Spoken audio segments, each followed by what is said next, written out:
Special pharmacology की एक और वीडियो के अंदर खुशामदीद। तो ये पार्ट 6 होगा। तो अगर आपने पुरानी वीडियो नहीं देखी तो पहले उनको देख लेना, तभी आपको समझ आएगा कि हम क्या पढ़ रहे हैं। ठीक हो गया। तो अब हमने ये वाला कॉलम ख़त्म कर लिया था। आज हमारी बारी है तीसरे कॉलम की। ठीक हो गया। तो इसके अंदर जो वीक बेसिस वाला है, तो इसके अंदर जो नेक्स्ट ड्रग आ रही है उसका नाम है आइसोप्रोटीनोल। तो आइसोप्रोटीनोल असल में है क्या? तो आइसोप्रोटीनोल सिम्पैथोमिमेटिक ड्रग होती है। सिम्पैथोमिमेटिक ड्रग का मतलब ऐसी ड्रग जो सिंपैथेटिक नर्वस सिस्टम के एक्शन को पोटेंशिएट करती है, इसके एक्शन को स्टिमुलेट करती है।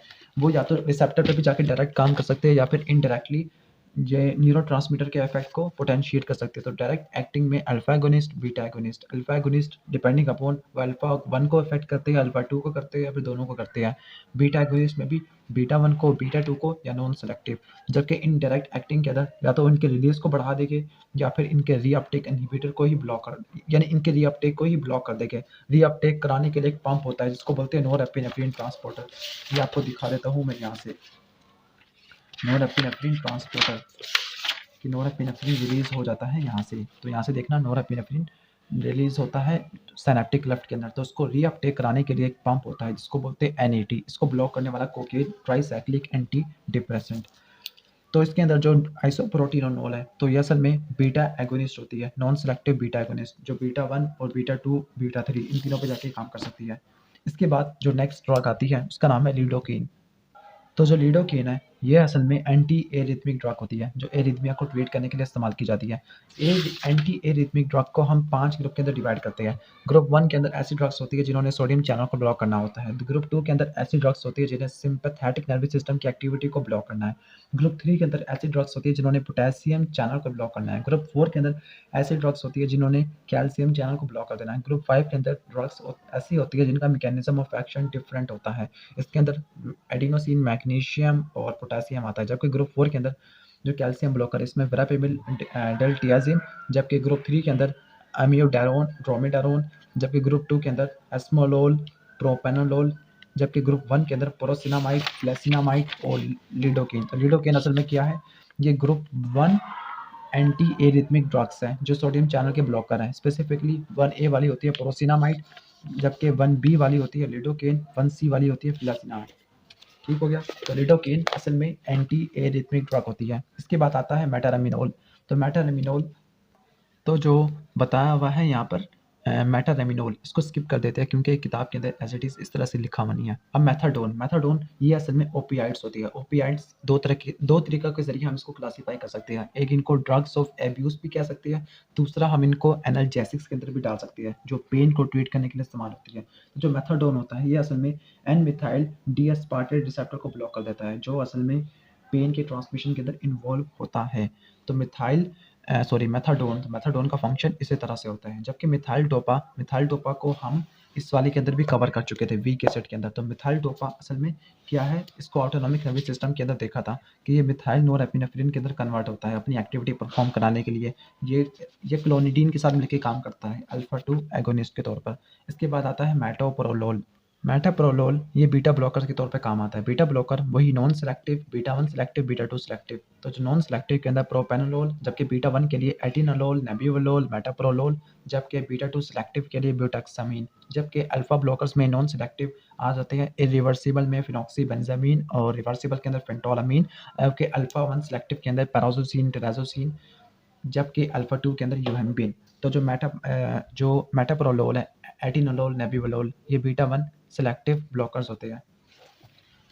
अब इसके बाद देख लेते हैं मॉर्फिन ओपिएट्स वैरायटी के अंदर आती है, ड्रग ऑफ एब्यूज और एनाल्जेसिक ट्रीटमेंट के लिए इस्तेमाल होती है। निकोटीन असल में क्या है? ये कोलिनोमिमेटिक ड्रग होती है। कोलिनोमिमेटिक जिसमें कोलिनर्जिक रिसेप्टर की एक्टिवेशन करवा देनी है। तो कोलिनोमिमेटिक या कोलिनर्जिक ड्रग्स इसको दो में डिवाइड करते हैं। एक होती है डायरेक्ट एक्टिंग, दूसरी होती है indirect acting. Direct acting depending upon किस रिसेप्टर पर जाके काम कर रही है, मस्करीनिक के ऊपर, निकोटीन के ऊपर। कुछ ऐसी होती है जो दोनों रिसेप्टर पर जाके बाइंड करती है। Example acetyl choline carbachol. जबकि मस्करीनिक के लिए स्पेसिफिक ड्रग्स होती है डिपेंडिंग अपॉन इनका स्ट्रक्चर क्या है। तो उसको दो के अंदर डिवाइड करते हैं, कोलिनेस्टरस और एल्केलाइड्स। कोलिनेस्टरस के अंदर आ जाती है बिथिनाकोल। ठीक हो गया, ये आ जाती है इसके अंदर। मेथाकोलिन ये भी इसके अंदर आ जाती है। जबकि अल्कलॉइड्स के अंदर मस्करीन, लोबिलिन और पाइलोकार्पिन।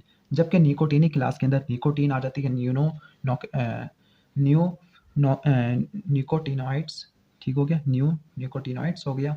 इसके बाद वेरिनिसिलिन और सक्सिनाइलकोलिन, ये 4 आती है इस निकोटीन वाली क्लास के अंदर। जबकि इनडायरेक्ट एक्टिंग ने क्या करना है, एंजाइम को इनहिबिट कर देना है, एसिटाइलकोलिन एस्ट्रेस को, जिसने एसिटाइलकोलिन की डिग्रेडेशन करानी है। जब एंजाइम इनहिबिट हो जाएगा तो एसिटाइलकोलिन अपना फंक्शन ज़्यादा देर तक कर सकता है। डिपेंडिंग अपॉन इनका ड्यूरेशन ऑफ एक्शन क्या है, तो शॉर्ट एक्टिंग, लॉन्ग एक्टिंग और इंटरमीडिएट एक्टिंग। शॉर्ट के अंदर एड्रोफोनियम, इंटरमीडिएट के अंदर कार्बामेट और वेरी लॉन्ग के अंदर ऑर्गेनोफॉस्फेट। ऑर्गेनोफॉस्फेट के अंदर एग्जांपल आती है इकोथायोफेट की, मैराथियोन की, सेरिन की, टेबुन की और मेट्रिफोनेट की। जबकि कार्बामेट के अंदर नियोस्टिग्मिन, फाइसोस्टिग्मिन, पेरिडोस्टिग्मिन और एम्बिनोनियम। एड्रोफोनियम अल्कोहल वाले ग्रुप से बिलोंग करती है। तो यहाँ तक आपको बता दी निकोटीन। इसके बाद आती है नोरेपिनेफ्रिन। तो नोरेपिनेफ्रिन प्रोटोटाइप होती है सिम्पैथोमिमेटिक ड्रग्स, जिसने दोनों रिसेप्टर पे जाके बाइंड करना है, अल्फा पे और बीटा पे दोनों के लिए, लेकिन इसकी ज़्यादा एफिनिटी होती है अल्फा वाले के लिए। इसके बाद जो नेक्स्ट आती है वो है पेंटाजोसिन। जो पेंटासोजीन है ये भी ओपियाइड वैरायटी के अंदर आती है, और ये असल में जो ओपियाइड रिसेप्टर्स होते हैं, स्पेसिफिकली जो उसकी के टाइप रिसेप्टर्स होती है, उनके एगोनिस्ट के तौर पे काम आती है, लेकिन म्यू रिसेप्टर के लिए ब्लॉकर का काम आती है। तो इसका मेन फंक्शन क्या होगा, इसका मेन फंक्शन ये है कि एनाल्जेसिया, पेन को ट्रीट करने के लिए इस्तेमाल होती है, और इसके अलावा ये ड्रग ऑफ एब्यूज़ के अंदर भी आ जाती है। इसके बाद आती है फिनाइलेफ्रिन।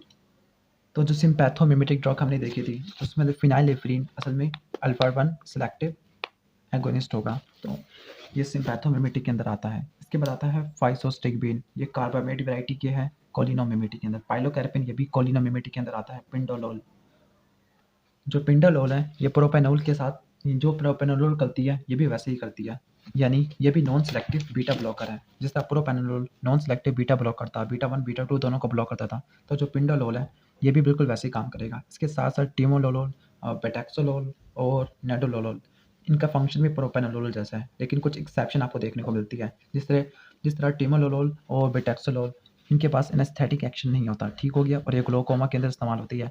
जबकि पिंडोलोल में पार्शियल एगोनिस्ट एक्शन होता है, ये एस्थमा के अंदर यूज़ हो जाती है। जबकि नेडोलोल, इसका ड्यूरेशन काफ़ी ज़्यादा लंबा होता है और इसका सीएनएस इफेक्ट काफ़ी कम होता है, तो आपने इसकी एक्सेप्शन को ज़रूर करना है।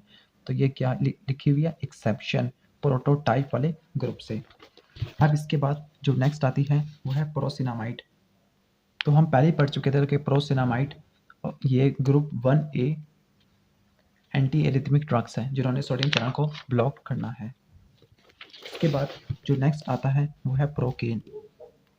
तो जो प्रोकेन है ये लोकल एनेस्थेटिक के तौर पे इस्तेमाल होती है, और लोकल एनेस्थेटिक हमने इनका फंक्शन पढ़ा था सीएनएस फार्माकोलॉजी के अंदर, कि जो लोकल एनेस्थेटिक होते हैं किसी पार्टिकुलर एरिया को एनेस्थेटाइज करने के अंदर इस्तेमाल होती है, ठीक हो गया। एक होती है जनरल एनेस्थेटिक्स, दूसरी होती है लोकल एनेस्थेटिक्स।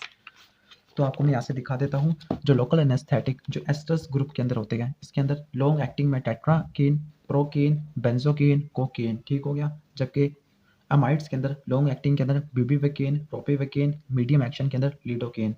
तो ये लोकल एनेस्थेटिक्स होते हैं।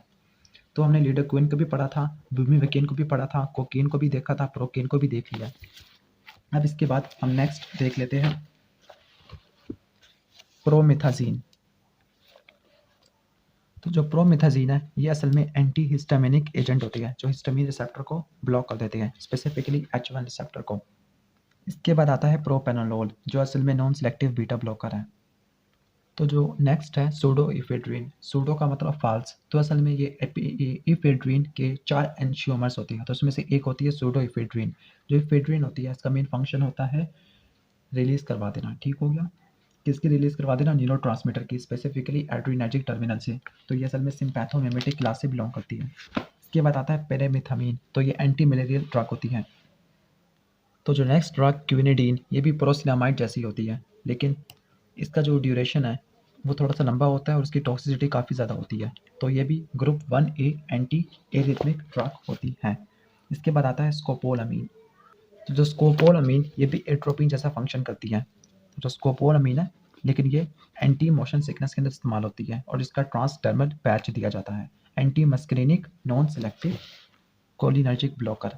अब इसके बाद नेक्स्ट आती है स्ट्राइक्निन। तो स्ट्राइक्निन का जो फंक्शन होता है ये हमने इसके अंदर पढ़ा था सीएनएस के अंदर, कि ये एक्साइटेशन को बढ़ा देती है। और एक्साइटेशन को किस तरह से बढ़ा देती है, ये इनहिबिटरी न्यूरोट्रांसमीटर जस्ट लाइक गाबा इसकी सिंथेसिस को या फिर इसकी रिलीज को ब्लॉक करवा देती है।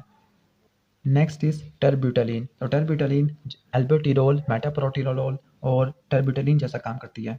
जैसे वो बीटा 2 सिलेक्टिव सिम्पैथोमिमेटिक होते थे, यानी बीटा 2 सिलेक्टिव एगोनिस्ट होते थे, तो भी ये भी वैसे ही काम करती है। अब जो लास्ट ड्रग रह गई है, जो स्पेशल फार्माकोलॉजी के टॉपिक को भी ख़त्म कर देगी, वो होगा थियोरीडेज़ाइन।